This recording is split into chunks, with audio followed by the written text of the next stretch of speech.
Everyone, welcome to commerce tutorial. मैं हूं आपकी अपनी होस्ट चुटकी।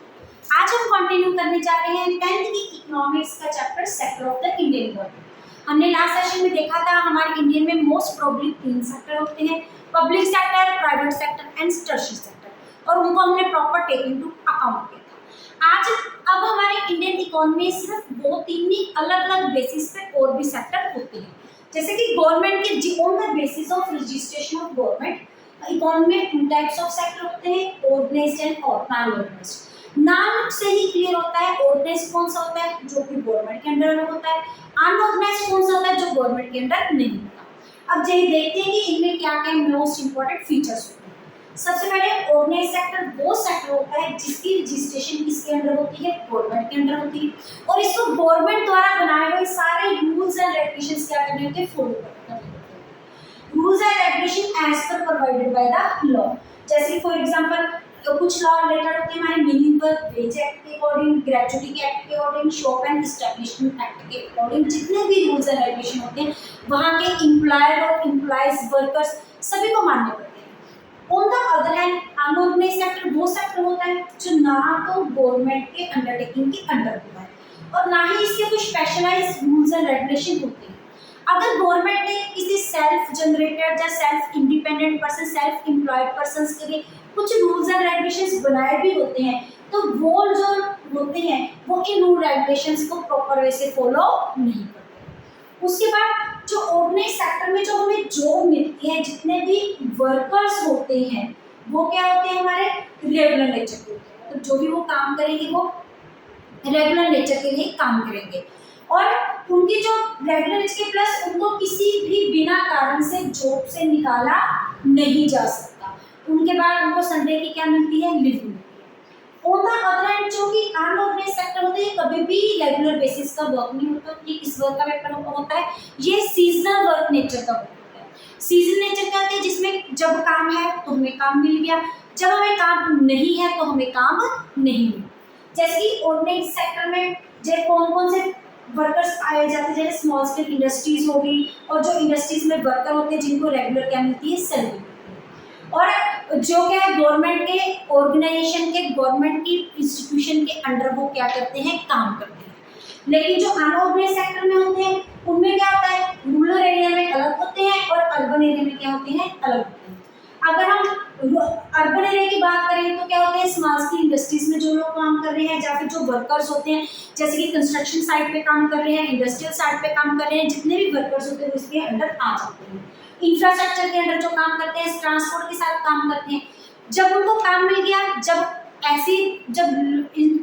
कंस्ट्रक्शन साइट पे वर्क है तो उनको काम मिल जाता है, अदरवाइज उनको काम नहीं मिलता। अगर हम रूरल एरिया में देखिए तो कौन कौन से होते हैं अनऑर्गेनाइज्ड सेक्टर में, लैंडर्स एग्रीकल्चर, जिनके पास लैंड नहीं होती वो किसी दूसरी की फार्म पे क्या करते हैं, काम करते हैं। मार्जिनल वर्कर्स हो गए, मार्जिनल होते हैं जिनके पास छोटे छोटे क्या होते हैं, अपने फार्म होते हैं, काम करते हैं। या फिर शेयर ब्रोकर्स, आर्टिशियंस हो गए, वो किसके अंडर हो जाते हैं, जो हमारे अनऑर्गेनाइज्ड सेक्टर के किस एरिया में काम करते हैं, रूरल एरिया में। और ये कौन से हैं जो किस अनऑर्गेनाइज्ड सेक्टर के अर्बन एरिया में काम करते हैं। और ऑर्गेनाइज्ड सेक्टर में क्या जाएंगे, जैसे कि बैंक्स में लोग काम करते हैं, ऑफिस में लोग काम करते हैं, उनकी आने जाने की रेगुलेटरी होती है, टीचर्स होते हैं जो रेगुलर टीचर्स होते हैं, परमानेंट स्टाफ होता है, वो सारा किसके अंदर आ जाता है, हमारा ऑर्गेनाइज्ड सेक्टर। उसके बाद ऑर्गेनाइज्ड सेक्टर में जो भी लोग काम करते हैं उनको कुछ ना कुछ बेनिफिट्स मिलते हैं, जैसे कैसे बेनिफिट्स मिल गई, पेड लीव मिल गई, हॉलीडेज की उनको वेजेस मिल गई, सैलरी मिल गई, उसके बाद उनको ग्रेचुटी फंड मिल गया, पेंशन फंड मिल गया, मेडिकल फैसिलिटीज मिल गई। ये सारी फैसिलिटी किस लोगों के पास होती है, किन एम्प्लॉयज के पास होती है, जो लोग ऑर्गेनाइज्ड सेक्टर में काम करते हैं। लेकिन जो लोग अनऑर्गेनाइज्ड सेक्टर में काम करते हैं उनको ऐसी कोई भी फैसिलिटीज प्रोवाइड नहीं की जाती। इसके बाद जो ऑर्गेनाइज्ड सेक्टर में काम करते हैं वो अपने ट्रेड यूनियन बना सकते हैं। ये ट्रेड यूनियन क्या होती है, कई बार फैक्ट्रीज में लोग क्या करते हैं, अपने यूनियन बना कर रखते हैं। अगर उनको अपने बड़े एम्प्लॉयर्स की कोई बात पसंद नहीं आती वो उनके अगेंस्ट जाके अपने यूनियन के रिगार्डिंग उनके अगेंस्ट प्रोटेस्ट कर सकते हैं। लेकिन अनऑर्गेनाइज्ड सेक्टर में ऐसे कोई भी ट्रेड यूनियन नहीं बनाने दी जाती। उसके बाद ऑर्गेनाइज्ड सेक्टर में अपॉइंटमेंट लेटर मिलता है, एक कॉन्ट्रैक्ट साइन होता है जिसमें ये देखा जाता है कि किसी पर्सन ने काम करने की क्या टर्म्स एंड कंडीशंस हैं, उनको टाइम पीरियड से पहले, एक्सपायरी होने से पहले हम कभी भी जॉब से निकाल नहीं कर सकते। लेकिन जो लोग अनऑर्गेनाइज सेक्टर में काम करते हैं, जो उनका ओनर होता है, उनको किसी भी टाइम जॉब से निकाल सकता है। जैसे कि कंस्ट्रक्शन में काम करने के लिए लेबर गई है, अब कंस्ट्रक्शन साइट में आज बारिश हो रही है तो वहां पे काम नहीं हो सकता, तो वहां उस दिन उनको लेबर को मना कर दिया जाता है काम के लिए। अब ट्रांसपोर्ट में लोग काम करने जाते हैं, अगर ट्रांसपोर्ट के रिगार्डिंग हमने एक जगह से दूसरी जगह तक सामान का मूवमेंट करवानी है तो काम है। अगर मूवमेंट करवानी नहीं है, कोई ऑर्डर नहीं आया है शॉप पे आज किसी भी साइड का, तो वहां पे आज काम नहीं है, तो वहां का जो एम्प्लॉयर मालिक होता है वो अपने वर्कर्स को बोलता है कि आज काम नहीं है तो आप यहाँ से जा सकते हो। तो लेकिन ऐसा कोई भी केस, अगर हमने कोई अपॉइंटमेंट लेटर साइन किया, हमने कोई कॉन्ट्रैक्ट साइन किया है, तो इस केस में ऐसा कोई भी टाइम एक्सपायरी से पहले कोई भी वहाँ के एम्प्लॉयर को हमारा जो ओनर है वो काम से नहीं निकाल सकता। इट मीन्स हम ये बोल सकते हैं कि जो ऑर्गेनाइज सेक्टर है वो क्या होता है, हमारा एक फॉर्मल सेक्टर होता है जिसमें रूल्स रेगुलेशंस गवर्नमेंट अंडरटेकिंग के अंडर होता है। लेकिन जो अनऑर्गेनाइज सेक्टर है वो कौन सा सेक्टर होता है, हमारा इनफॉर्मल सेक्टर होता है, जो ना ही गवर्नमेंट की अंडरटेकिंग के अंडर होता है, ना ही कुछ उसके रूल्स एंड रेगुलेशंस होता है, बस उन्होंने जस्ट काम मिल गया तो उन्होंने, और डेली मैन वर्कर्स हम बोल सकते हैं, जो डेली वेजेस अर्नर होते हैं वो किसके अंडर आ जाते हैं, अनऑर्गेनाइज सेक्टर। लेकिन ऑर्गेनाइज सेक्टर में जो होता है परमानेंट स्टाफ आ जाता है, जिसमें क्या होता है, जिनको ग्रेच्युटी लेने का अफोर्ड होता है, जिनको मंथली क्या मिलती है, सैलरी मिलती है, मंथली इनकैशमेंट भी, फीस भी क्या मिलती है। नेक्स्ट हमारा टॉपिक है protection of worker in unorganise sector. भी हमारे जो वर्कर्स अनऑर्गेनाइज सेक्टर में काम करते हैं उनकी क्या होनी चाहिए, हमें वर्कर्स की प्रोटेक्शन करनी चाहिए। इसका रीजन क्या है, फर्स्ट तो ये है कि जो अनऑर्गेनाइज सेक्टर, सबसे पहले यहाँ पे वर्कर्स की एक्सप्लॉयटेशन बहुत ज़्यादा होती है। वर्कर्स की एक्सप्लॉयटेशन होने के कारण उनकी जो सैलरी लेनी होती है वो क्या होती है, कम होती है। उनका जो टाइमिंग आवर्स होते हैं वो बहुत ज़्यादा होते हैं as comparative to their salary. उसके बाद यहाँ पे कोई रेगुलर जॉब्स नहीं होती, क्योंकि डेली मैन वर्कर्स होते हैं, हम पहले बोल सकते हैं। प्लस कोई सिक्योर जॉब्स नहीं होती, जब काम हो तो उनको काम मिल जाता है और जब काम नहीं होता उनको काम से एक्सपेल किया जा सकता है। यहाँ पे हमारी बुक में एक केस दिया हुआ है 1990 का, वहाँ पे क्या था, कुछ कंपनीज थे क्या काम वर्कर्स काम कर रहे थे ऑर्गेनाइज सेक्टर से, लेकिन वहाँ काम ना होने के कारण वो ऑर्गेनाइजेशन कंटिन्यूस किसमें जा रही थी, लॉस में जा रही थी। तो कंपनी वालों ने क्या किया, वर्कर्स को निकाल दिया। जब वर्कर के पास कोई काम लिया तो फोर्सफुली वो किस सेक्टर में चलेगी, अनऑर्गेनाइज सेक्टर में चलेगी। अनऑर्गेनाइज सेक्टर में जाने के बाद उनको वेजेस कम मिल रही थी, उनकी प्रोटेक्शन नहीं हो रही थी। फोर्सफुली आजकल हमारा एटमॉस्फेयर ऐसे बन चुका है कि जो ऑर्गेनाइज सेक्टर की जो सक्सेस है वो बहुत ज़्यादा क्या हो रही है, स्लो हो रही है, उसमें बहुत ज़्यादा टाइम लग रहा है, क्योंकि उनको वर्कर्स को बहुत ज़्यादा बेनिफिट्स प्रोवाइड करने पड़ते हैं। इसका कि इस नंबर ऑफ ऑर्गेनाइज सेक्टर हमारी इकोनॉमी में क्या होता है, कम होते जा रहा है और ट्रेंड किसकी तरफ बढ़ता जा रहा है, अनऑर्गेनाइज सेक्टर। तभी तो आजकल की जो हमारी इकोनॉमी है उसको किस नाम से जाना जाता है, that is it is the trend towards the informalisation of an economy. Informalisation of economy मतलब unorganise sector of the economy. उसके बाद हमारे यहाँ पे बहुत सारे जेंडर बायनेस भी आ जाती हैं। वो वर्कर्स जो शेड्यूल कास्ट के साथ, बैकवर्ड कम्युनिटी के साथ या ट्राइब्स के साथ जो रिलेटेड होते हैं उनके साथ भी सोशल डिस्क्रिमिनेशन बहुत ज़्यादा किया जाता है। जगह जगह पे उनको क्या दिखाया जाता है, नीचा दिखाने की कोशिश की जाती है। तो ऑन द होल हम ये बोल सकते हैं इन रीजंस को देख के अनऑर्गेनाइज सेक्टर की political as well as economic as well as social upliftment के लिए हमारे जो अनऑर्गेनाइज सेक्टर की प्रोटेक्शन करना बहुत ज़्यादा जरूरी है। ये तो था हमारी division of sector on the basis of registration of government. इसके बाद हमारा क्या है, डिवीजन ऑफ हमारी sector on the basis of ownership. Ownership के बेसिस पे भी हमारी जो इकोनॉमी है वो टू टाइप्स की होती है, public economy and private economy. Public का मतलब क्या होता है, जो पब्लिक के साथ रिलेटेड होती है, जिसको पब्लिकली हम प्रॉपर वे से इकट्ठे क्या करते हैं, यूज करते हैं। मीन्स वो इकोनॉमी जो under the control of government होती है उसको क्या बोलते हैं, पब्लिक सेक्टर।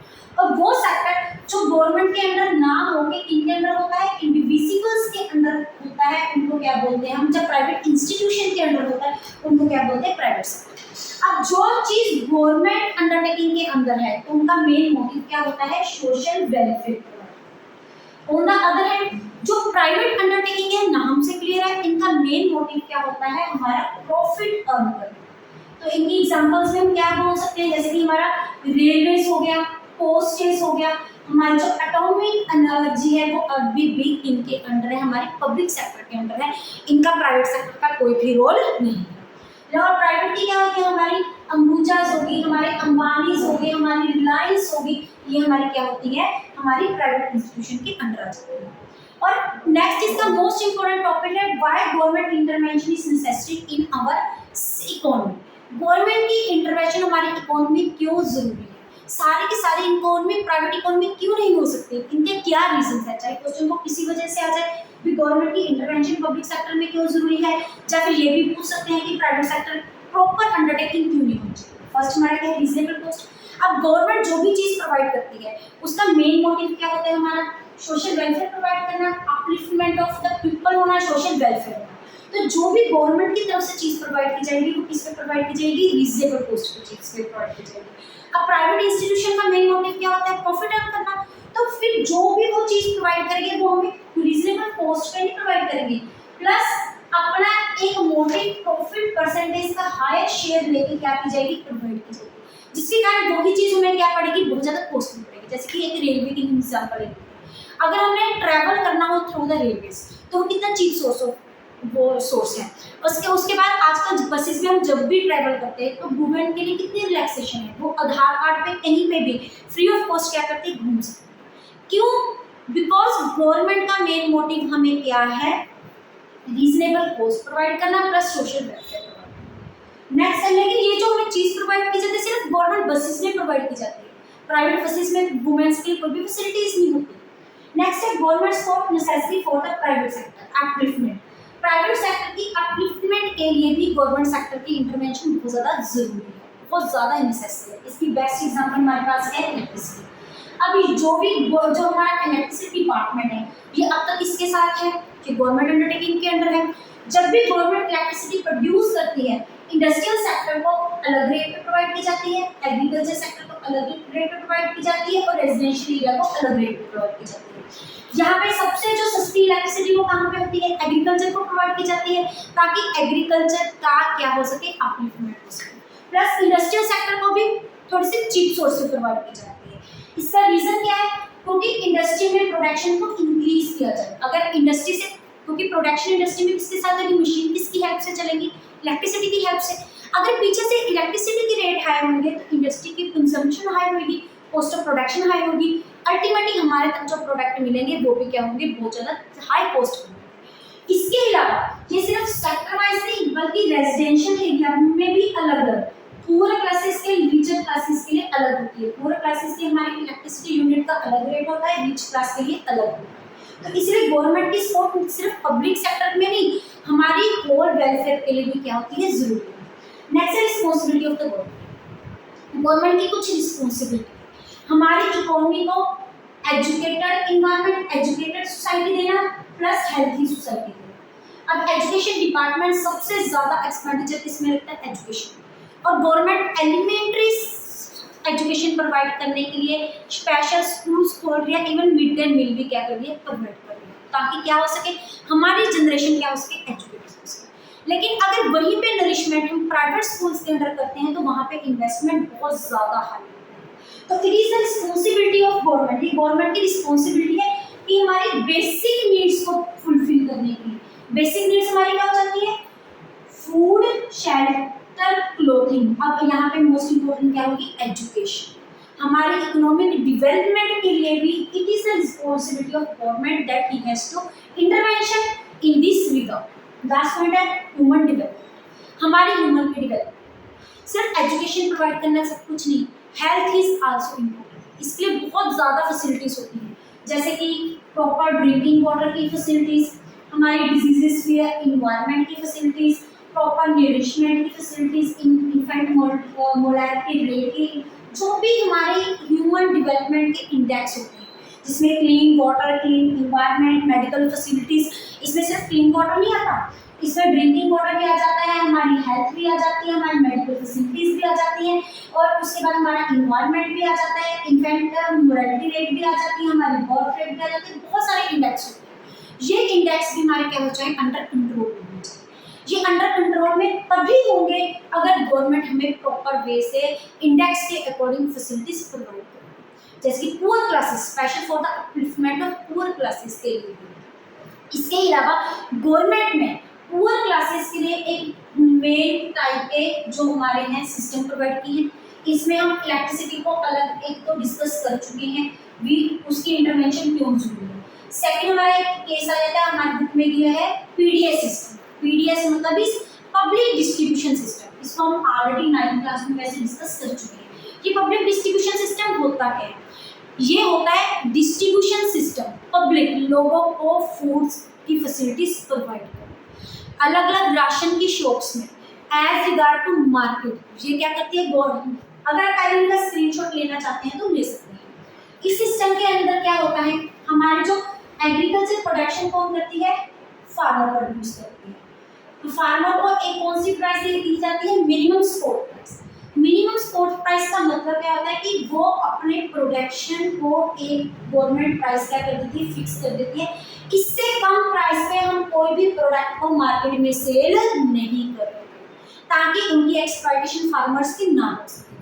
अगर मार्केट में फिर भी उस प्राइस पे उनका सामान नहीं बिक रहा तो ये सारे का सारा प्रोड्यूस कौन खरीदेगी, गवर्नमेंट। और इनको किसमें स्टोर करके रखेगी, वेयर हाउस के। और इसको किसके लिए सिस्टम के लिए यूज करेगी, पीडीएस सिस्टम के लिए, that is public distribution system. Ration की शॉप में पुअर लोगों के लिए जिनके ब्लू कार्ड बने होते हैं उनको फ्री ऑफ कॉस्ट या फिर एक रीजनेबल प्राइस पे दालें, आटे, मेज, pulses, rice, wheat free of उनको क्या किया जाता है, प्रोवाइड किया जाता है। This is the most important facilities which is provided by the government. यही रीजन है कि गवर्नमेंट की इंटरवेंशन वहाँ यहाँ पे बहुत ज़्यादा नेसेसरी है। तो आज हमने क्या पढ़ा, आज हमने देखा सबसे पहले division of sector on the basis of registration of government. उसमें हमारे दो सेक्टर थे, एक ऑर्गेनाइज्ड और एक अनऑर्गेनाइज्ड। ऑर्गेनाइज्ड जो गवर्नमेंट के अंडर था, जितनी भी फैसिलिटी है वो गवर्नमेंट को प्रोवाइड की जाती है, चाहे वो रूल्स के अकॉर्डिंग, रेगुलेशंस के अकॉर्डिंग हो, ट्रेड यूनियन के अकॉर्डिंग हो, या फिर हमारे फैसिलिटीज के अकॉर्डिंग हो, या फिर फॉर्मल सेक्टर। उसके बाद देखा कि हमारी इनकी प्रोटेक्शन करनी क्यों जरूरी है, for their economic, social and political development के लिए हमें अनऑर्गेनाइज्ड सेक्टर की प्रोटेक्शन करनी बहुत जरूरी है। उसके बाद देखा ओनरशिप के बेस पे हमारे पास टू टाइप ऑफ सेक्टर होते हैं, पब्लिक और प्राइवेट, और गवर्नमेंट की इंटरवेंशन प्राइवेट सेक्टर में क्यों जाती है। इसी के साथ हमारा ये चैप्टर कंप्लीट होता है। अगर आप इनका स्क्रीनशॉट लेना चाहते हैं तो ले सकते हैं। वीडियो अच्छी लगे इसको लाइक करें, ज़्यादा से ज़्यादा शेयर करें, चैनल को सब्सक्राइब करना ना भूलें। Thank you, have a nice day.